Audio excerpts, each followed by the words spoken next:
Hey tarot friends, it's Dustin from Modern Metaphysical, and today I thought we could hang out and take a trip through the Nicolas Conver Tarot de Marseille by Artisan Tarot. This deck is a really beautiful new reproduction of the popular Conver Tarot that we have all come to know and love through people like Yves Renaud and Yves Renaud, and we'll take a look at some comparisons later in the video. As always, if you're interested in picking up this deck is launching on Kickstarter today, the day the video is posted, which I believe it will be going up on the 22nd of June. And you can find links to all of that down in the description box below. Down there, you'll also find a link to my personal website where you can purchase some of my own handmade metaphysical goods, or you can also book a tarot reading with me. So be sure to check all of that out at the end of the video. And as always, don't forget to like, share, subscribe, all of that fun stuff. It really helps the community to grow. So yeah, let's dive into this beautiful deck. First of all, I want to give a huge thank you to the team over at Artisan Tarot, who are fellow Coloradans, and it always excites me when I'm able to support local to me tarot and occult related businesses, and I was really excited when they reached out to ask if I would be interested in reviewing a copy of their deck. And absolutely, because I love Marseille, I love tarot, and they're from Colorado, so how could I say no, right? This deck is, like I said, a really lovely sort of reproduction. They have gone through and done extensive work in restoring the artwork, redrawing the lines, doing recoloration, etc. Since I believe 2019. They've been working on it for a while. So there's a lot of heart and love poured into this deck. So the deck itself comes in a nice little tuck box. Nothing crazy. We all know I'm not a huge fan of tuck boxes. But I do know that when the Kickstarter launches, they will be offering a really beautiful wood box that I totally need. It looks just gorgeous, and the box actually doubles as like a stand as well for the deck, which I just thought was really ingenious. It's a really cool design. Be sure to check it out. If I get the chance to put up like a picture here, I'll do that now. But yeah, it comes in a pretty standard tuck box. The cards are a standard tarot size, which is nice. Typically, most Marseille decks are a little narrower than standard tarot size, but these, as you can see, are pretty much the same size as a standard tarot card. And the backs are lovely. It is based on a historical design for the Conver Tarot. The versions of this deck that we have available to us are housed within the Bibliothèque Nationale in France, the British Museum, and the Playing Card Memorial Museum in Japan. And one of the editions of those decks has a back design very similar to this. So they stayed very true to the original design of the deck, but they just really cleaned it up. And they printed it on some lovely cardstock. As you can see there, it's a nice sort of semi-matte linen cardstock. I mean, this feels like bicycle playing cards. Which are great quality. If you've ever handled a bicycle playing card deck, that's what this feels like to me. It's really lovely. It's not super thick cardstock, so it is on the bendier side, which is nice, but the finish is really nice. It gives a great shuffle, and it allows it to sort of slip and slide around, so that is lovely. So before we get into all of my critiques and the things that I love about this deck, as always, we will do a nice little flip through, and then we'll come back and have a chat. And I've also pulled out a couple of other editions of this deck from different creators to sort of compare and contrast and highlight some of the work that has been done by Artisan Tarot. So this is the Tarot de Marseille Conver deck by Artisan Tarot.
So that is the Nicolas Conver Tarot by Artisan Tarot.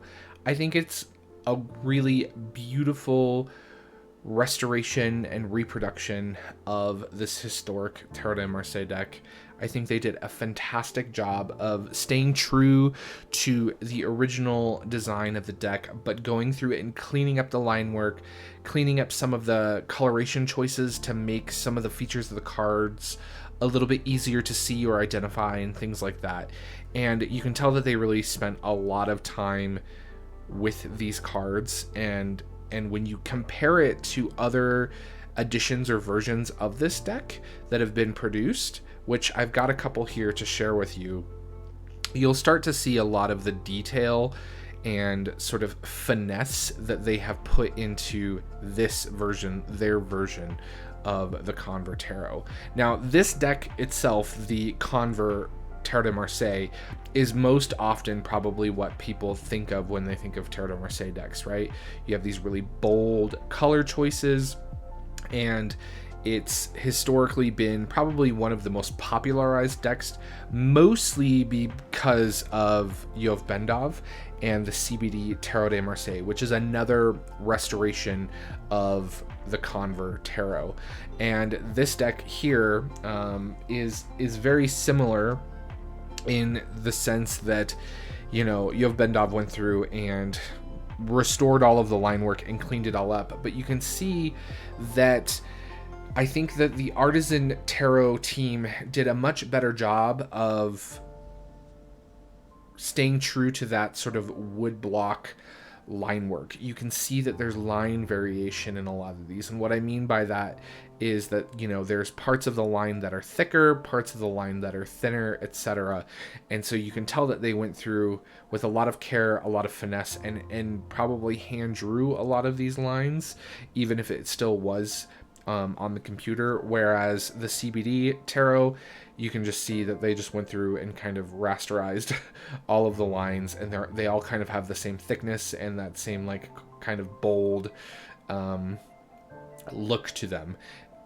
That also being said, the CBD Tarot, in terms of color choices, I think are a little bit more garish, right? You have a little bit more of an evergreen green in the Artisan Tarot, whereas the CBD is like a much more bright green. The blue is a little bit more of a royal blue in the Artisan, and the gold is a little bit more of the yellow is a little bit more of a golden tone, whereas here in the CBD, you see it's a much more garish yellow and a much more garish blue.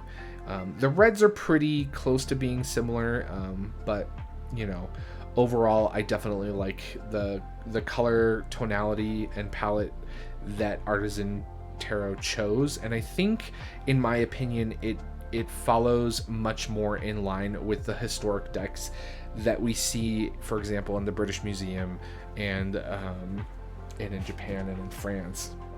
And that sort of historic reference you can see really well in this edition of the deck here on the right, which is from Yves Renaud's edition of the Nicolas Conver 1760.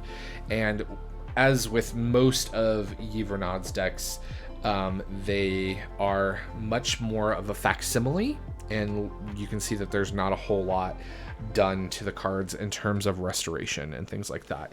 And when you start looking at these two side by side, you can see again how that color choice is much more true to the original, right? You have that little bit of a deeper bluish green in the historical cards, and the yellow is a little bit more of a golden yellow. But you can really begin to see how much work and detail went into the line work, and how true to that hand woodcut block printing technique they stayed in this new restored, you know, now probably digital version of the cards. So I think they did an excellent job.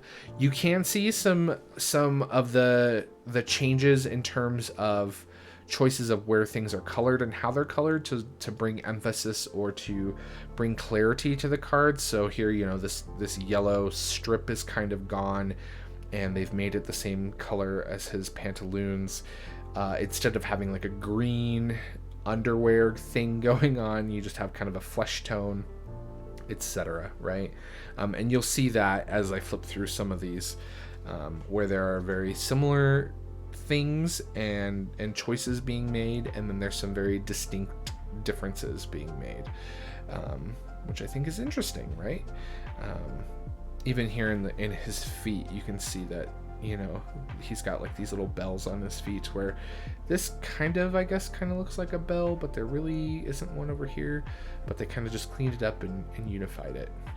You know, they carried over the line of the hill in the background that wasn't here in the original, etc. But I think they did a fantastic job, I think. And the one thing where I think they really sort of nailed it is in the faces, right? Whenever I talk about Marseille decks on this channel, I always talk about the faces. The faces are what make Marseille for me, and they did a great job of maintaining the expressions and the sort of characters that we have going on, right? A great example here in the Empress card, where you have these eyes that are, you know, kind of off askew, I guess one might say, and you can really kind of see that choice to keep that, which I thought was fantastic.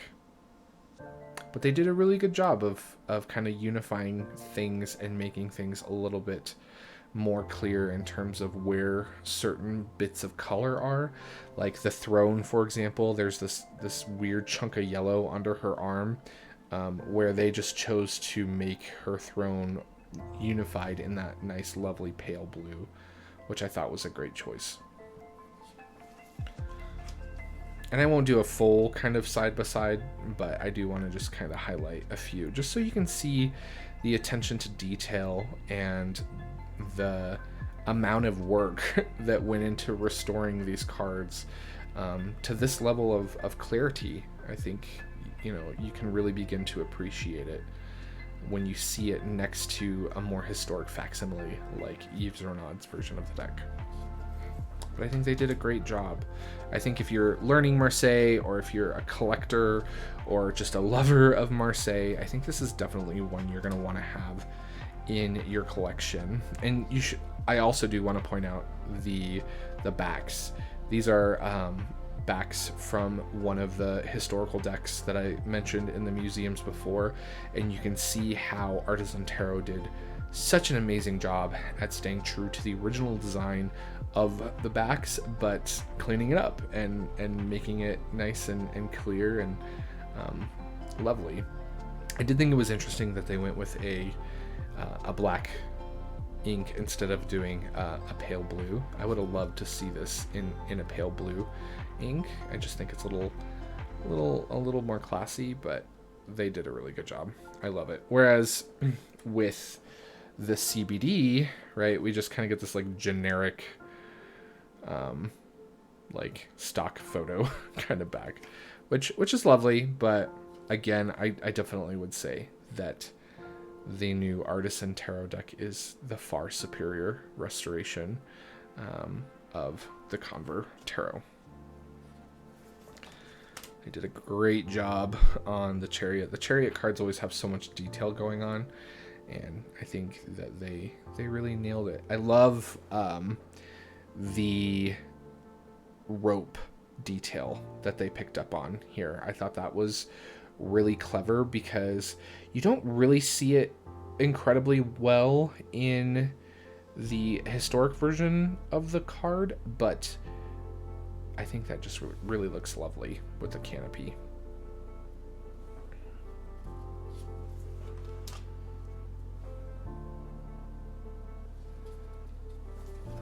Now the Hermit, I did notice, had some of the most changes in terms of coloration. They just really unified his outfit with blue, and they took out a lot of the extra colors. And I think this was done in a really great way. Color, of course, in tarot, as I've talked about before, is important. But the thing we have to remember with historical decks like this is sometimes color was just added as a way of showing off and making it colorful and entertaining. I mean, you have to remember a lot of these decks were originally created as playing card decks, right? And so these would have been colored via stencils. So basically, the way they would print these is an artist would carve out the lines on a piece of wood. They would print off of the wood block, and then they would have stencils that they would lay over the cardstock that has the black lines on it, and then they would stencil paint these big chunks of color. And sometimes I think they just did more colors than they was really necessary, just to kind of be fancy and to show off in the historical decks. And I think that the folks at Artisan Tarot did a great job at sort of choosing to simplify things a little bit, which gives it this more visually unified and pleasing appearance. I don't think it detracts from it, in my opinion. I think they made the right choices to keep certain things. Like they kept the cane red, right? You still have the yellow through the landscape in the background and on his tassel and sort of the trim around his collar and on the lantern, right? But you lose this sort of like garish red hood and sleeve, right? Which is kind of weird. And also the weird bit of yellow here and down here, which kind of makes the landscape like confusing, right? Kind of messes with the perspective. So again, all of the choices that they made in restoring this deck, I think were just you can see the amount of time, thought, and passion that went into it especially when you compare it side by side with a more facsimile style deck. I think it's just really wonderful. And I really am excited to see what Artisan Tarot does moving forward in the future with other historic decks and things like that. Keeping these things in print and bringing them to a wider audience, I think is great, because there's so much about tarot that you can learn just by reading Marseille. And the more I spend time on social media and things like that, the more I see people saying that they don't like pip decks, or that they don't understand Marseille and things like that. And I think it's a shame, because these are some of the most elegant, beautiful, and simple decks to use as not only as a divinatory tool, but as just objects to study and learn about symbolism and things like that. Because when these decks were being produced, right, most people were illiterate, and so symbolism in these cards were key. Pictures were how people communicated, and you can learn a lot about art history and symbolism through Marseille Tarot. And I think it's a critical part in any tarot student study to work with a Marseille deck. So yeah, let me know what you think about this deck in the comments below. As usual with a lot of these preview decks that we get, right, there may be slight changes and variations from the deck you see here to the deck that you receive if you choose to back this on Kickstarter. And as always, like I said, all of the links to all of where you can pick this up, learn more about Artisan Tarot, their social media, the Kickstarter page, all of that is down in the description box below, so be sure to check all of that out. Let me know in the comments what you think about this restoration, and if it's something that you're gonna pick up or check out. I would love to hear what your thoughts are. Again, a big thank you to Artisan Tarot for sending this over for review, and I hope that each and every one of you has a very lovely day. And I just want to say thank you so much for joining me in checking out this beautiful new restoration. And as always, remember that everyone is fighting a battle that you know nothing about. So be kind, always. Bye, everybody.